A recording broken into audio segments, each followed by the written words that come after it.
بسم اللہ الرحمن الرحیم۔ ایک بادشاہ کا وزیر بہت ہی عقل مند اور حاضر جواب تھا۔ بادشاہ بھی اس کی ذہانت کی وجہ سے بہت قدر کرتا تھا۔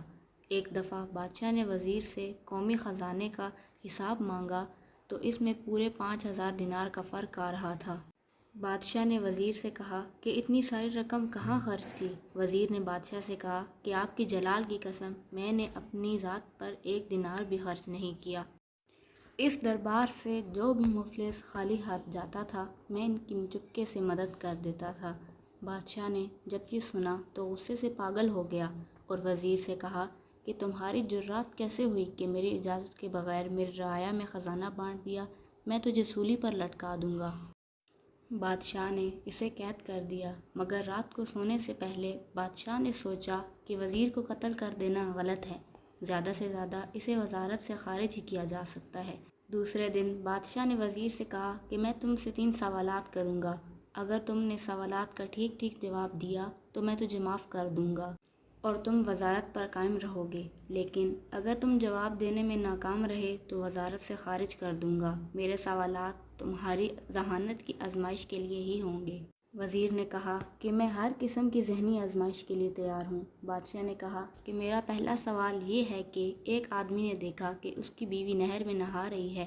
آدمی نے اپنی بیوی سے کہا اگر تم اس پانی میں ٹھہری رہی تب بھی تجھے طلاق ہے، اور اگر تم اس نہر سے باہر نکلی تب بھی میں تمہیں طلاق دے دوں گا، لیکن ان دونوں شرائط کے باوجود عورت کو طلاق نہیں ہوئی۔ کیا تم بتا سکتے ہو کہ ایسا کیسے ممکن ہوا؟ وزیر کچھ دیر خاموش رہا اور پھر بولا کہ پانی میں ٹھہر جانے کی صورت میں اسے اس لیے طلاق نہیں ہو سکتی کیونکہ نہر میں پانی ساکت حالت میں نہیں ہے اور وہ مسلسل بہہ رہا ہے، اور وہ پانی جو طلاق دینے کے وقت موجود تھا وہ آگے بہہ چکا تھا، اس لیے پانی میں رہنے کے باوجود اسے طلاق نہیں ہوئی۔ اب عورت ساری زندگی تو پانی میں کھڑی نہیں رہ سکتی تھی، اسے باہر آنا ہی تھا، مگر اسے خدشہ تھا کہ باہر آنے پر اسے طلاق ہو جائے گی۔ نہر کے کنارے پر کھڑے عورت کے بھائی نے جب یہ دیکھا تو نہر میں چھلانگ لگا دی اور زبردستی اپنی بہن کو اٹھا کر نہر سے باہر لے آیا۔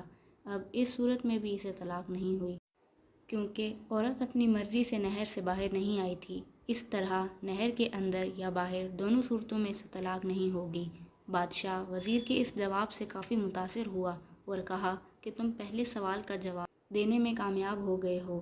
اب میرا دوسرا سوال یہ ہے کہ ایک 14 سالہ بچہ دوسرے بچے کے ساتھ کھیل رہا ہے، ان دونوں میں لڑائی ہو گئی تو پہلے بچے نے دوسرے بچے کو کنویں میں دھکا دے دیا۔ اگلی صبح جب بچے نے کنویں میں جھانک کر دیکھا تو لاش موجود نہیں تھی، وہ بہت حیران ہوا۔ پھر جب وہ لڑکا 16 سال کا ہوا تو اسکول میں اس کی کسی لڑکے سے لڑائی ہو گئی، جب چھٹی ہوئی تو اس نے اس لڑکے کو بھی کنویں میں دھکا دے دیا۔ دوسرے دن اس نے کنویں میں جھانک کر دیکھا تو اس کی لاش بھی غائب ہو چکی تھی۔ 20 سال کی عمر میں اسے ایک لڑکی سے پیار ہو گیا۔ شادی کے بعد لڑکی کسی دوسرے آدمی سے ملنے لگی۔ لڑکے کو اپنی بیوی پر بہت غصہ آیا اور اس آدمی نے اس کو بھی کنویں میں پھینک دیا۔ دوسرے دن اس نے کنویں میں جا کر دیکھا تو اس کی بیوی کی لاش بھی غائب ہو چکی تھی۔ 30 سال کی عمر میں اس آدمی کا اپنے بھائی سے جھگڑا ہو گیا۔ اس نے اپنے بھائی کو دھکا دیا تو دیوار پر لگنے سے اس کا سر پھٹ گیا اور وہ مر گیا۔ اس نے اپنے بھائی کو بھی اس کنویں میں پھینک دیا۔ اگلے دن کنویں سے اس کی لاش غائب نہیں ہوئی۔ کیا تم بتا سکتے ہو کہ لاش غائب کیوں نہیں ہوئی؟ وزیر کچھ دیر خاموش رہا، پھر اچانک بولا کہ اس کا بڑا بھائی اپنے چھوٹے بھائی کا ہمدرد تھا، وہ جس کو بھی اپنی نادانی سے کنویں میں دھکا دے دیتا تو وہ ثبوت مٹانے کے لیے لاش کو کنویں سے نکال کر زمین میں دفن کر دیتا، مگر اس دفعہ اسے کوئی بھی نکالنے والا نہیں تھا، اس لیے کہ اس کی لاش کنویں میں تیر رہی تھی۔ بادشاہ نے کہا کہ تم نے دوسرے سوال کا بھی درست جواب دیا، اب تم سے آخری سوال پوچھا جائے گا، اس سوال سے میں تمہاری ذہنی آزمائش کروں گا۔ بادشاہ نے وزیر کے سامنے 4 عورتوں کو کھڑا کر دیا جن کا ایک جیسا لباس اور قد بھی ایک جیسا تھا۔ بادشاہ نے کہا کہ ان میں سے ایک عورت کنواری ہے، دوسری شادی شدہ، تیسری بچے کو دودھ پلانے والی اور چوتھی عورت حاملہ تھی۔ بادشاہ نے وزیر سے کہا کہ ان کی حرکات سے اندازہ لگا کر بتاؤ کہ کنواری، شادی شدہ، حاملہ اور بچے کو دودھ پلانے والی کون سی ہے۔ وزیر نے چاروں عورتوں کی حرکات کا بغور معائنہ کیا اور ان سے گفتگو بھی کی۔ پھر وزیر نے چاروں عورتوں کو الگ الگ کر کے بادشاہ کو ٹھیک ٹھیک بتا دیا کہ کون سی عورت کیا ہے۔ بادشاہ حیران ہوا اور وزیر سے پوچھا کہ تجھے کیسے پتہ چلا؟ وزیر نے کہا کہ میں نے کچھ اندازے لگائے۔ جو خوش قسمتی سے درست ثابت ہوئے۔ ایک عورت بار بار اپنے پیٹ پر کپڑا ٹھیک رہی تھی تو میں سمجھ گیا کہ یہ حاملہ ہے۔ دوسری عورت بار بار اپنے سینے پر ہاتھ رکھ رہی تھی جیسے اسے درد ہو رہا ہو۔ میں نے اندازہ لگا لیا کہ یہ اپنے بچے کو دودھ پلانے والی عورت ہے۔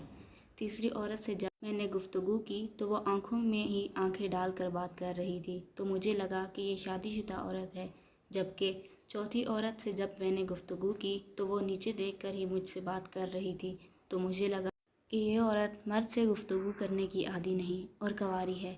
بادشاہ نے کہا، تم تینوں سوالات کے جواب دینے میں کامیاب ہوئے، اس لیے تجھے وزارت پر بحال کیا جاتا ہے۔